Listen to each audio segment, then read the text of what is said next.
Hey guys, so I wanted today to talk about my favorite reads of 2017, and I really love watching these videos because it's always nice to see in the whole year what books really stuck out to you and what books have become your favorite. So I do have a list of, I think it's 6 books. The first book I have to mention that I read, I actually finished it in January of 2017, was Having a Mary Hart in a Martha World by Joanna Weaver. And now it's a devotional type Christian book about how the busyness of life, we kind of get caught up with what we're doing and we kind of forget about God and asking for his presence in our daily life. And it's really like a life-changing book. I still think about this book often. It's based off the story of Mary and Martha when Jesus comes to visit their home, and since then that story has become so dear to my heart. I feel like I'm constantly learning from that story, so I would 100% recommend this book to anyone if they sound even the slightest bit interested, because I absolutely loved it. My next favorite book, which there's quite a gap between this favorite book and my next one. I think this one I read in the summer. It's A Fall of Marigolds by Susan Meissner. Now, this book makes one of my favorite books of 2017 because it was written so genuinely and it really had me feeling for the characters so much, pretty much right from the start. There's 2 stories in this. There's like a 9/11 10-year after story, and then there's a story of a nurse who works on Ellis Island in 1901.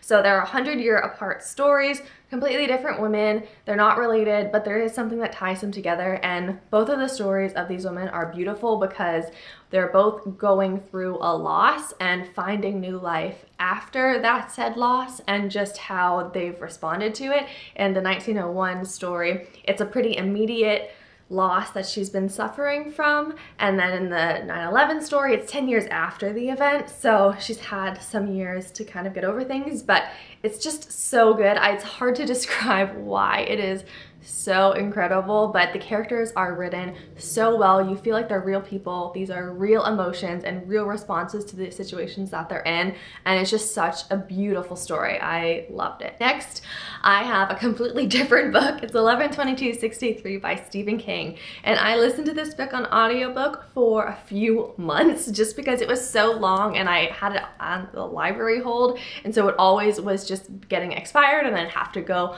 put another hold in for it and wait to get it on the library again. So it just took me a while to finish it, but not because I didn't love it. This book was so good. I still think about these characters and what they went through. It's hard to describe because it is such a long book. The synopsis that I give you will really not even touch the actual story, but it's a time traveling type of story, but it's really not like science fiction-y except for that element, but a man who goes back in the past and he's going to stop the assassination of JFK. But because of the way that this time travel works, he time travels 4 years before the event is to take place, and during that time he's supposed to make sure that it really was Lee Harvey Oswald who killed JFK, just to make sure he's the true assassination before killing him. And also he has to like live a life for 4 years because the assassination isn't till 63. So yeah, this book was so wonderful. I did not expect there to be a romance in this story, but it was just so honest and everyday and normal. I don't know how else to describe this romance, but it just felt like real life, and I really appreciated that. It was just so great. At the end, I was feeling so emotional because it'd been such a long journey with this book, and that when it finally ended, I just felt like my heart had to let go of these people that I'd come to care for.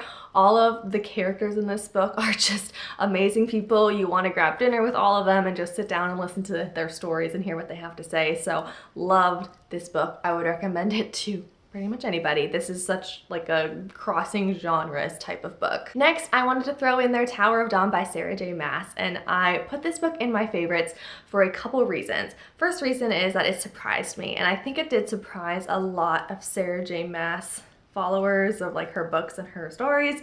I had been kind of losing interest in the Throne of Glass series, and this book just totally changed my thinking about the series. I loved that we got a whole new perspective. It was Kale, and it was a whole different part of the world, whole new characters. So it was in the same world as Throne of Glass, but it was just a whole different type of story, and I was ready for a change because I was kind of just getting over the storyline of Empire of Storms.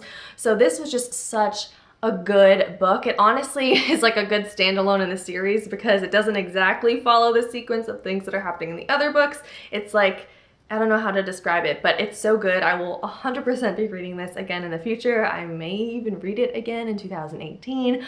I was so surprised by it. It read so well, and I just thought it was a really good story from start to finish. I really wish that the Throne of Glass series kept going with Kale and this story because I love it so much more than what the main storyline is. And I just, it's a sad thing because we have to go back to the other people, but I just don't want to leave him. And my final favorite book for 2017 was When Breath Becomes Air by Paul Kalanithi.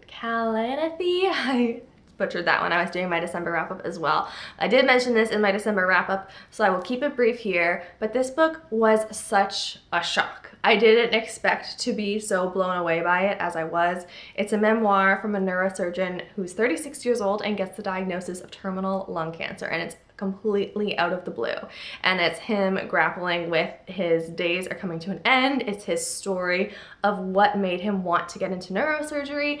It's about his love for writing and for finding meaning in life and death, and how he's tried to find that life and meaning for patients, and how he's done a good job as a doctor, how he feels like he's had some failings as a doctor. It's just such an amazing emotional story. I didn't feel too sad while reading the whole book because it's not written sad. It's not like supposed to make you cry, I think, the entire time you're reading it. But when I got to that last page, it was just game over. It's so moving, and this is a real story, which I think makes it that much more impactful because this was someone's life. And the epilogue is written by his wife, and I'm gonna leave it there because you should read it. It's such an amazing story, and I think it's good for anyone who's in the healthcare profession to read something like this and have that perspective of this is a doctor and also a patient, and it's just, oh, I loved it. There was so much good about it. I would recommend this to pretty much everybody.